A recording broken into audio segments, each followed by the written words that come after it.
నమస్తే, నేను మీ నాగచంద్రుడు సనపల సీనియర్ న్యాయవాది. ఎస్సీ నెంబర్ అంటే ఏంటి? సో మిత్రులారా, సీసీ నెంబర్ లాంటిదే ఈ ఎస్సీ నెంబర్ కూడా. పోలీసు వారు ఛార్జ్షీట్ ఫైల్ చేసిన తర్వాత సంబంధిత మెజిస్ట్రేట్ కోర్టు వారు ఆ కేసు కనుక జిల్లా కోర్టు వారు విచారింపదగినది కేసు అయితే ఆ రికార్డును జిల్లా కోర్టు వారికి పంపడం జరుగుతుంది. అప్పుడు జిల్లా కోర్టు వారు ఒక నెంబరు కేటాయించడం జరుగుతుంది. ఆ యొక్క నెంబరే ఎస్సీ నెంబర్ అని అంటారు.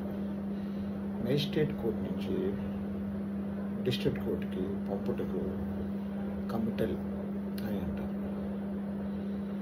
ఎస్సీ కేసు అంటే సెషన్స్ కేస్ అని అర్థం. ఎస్సీ అంటే సెషన్స్ కేస్.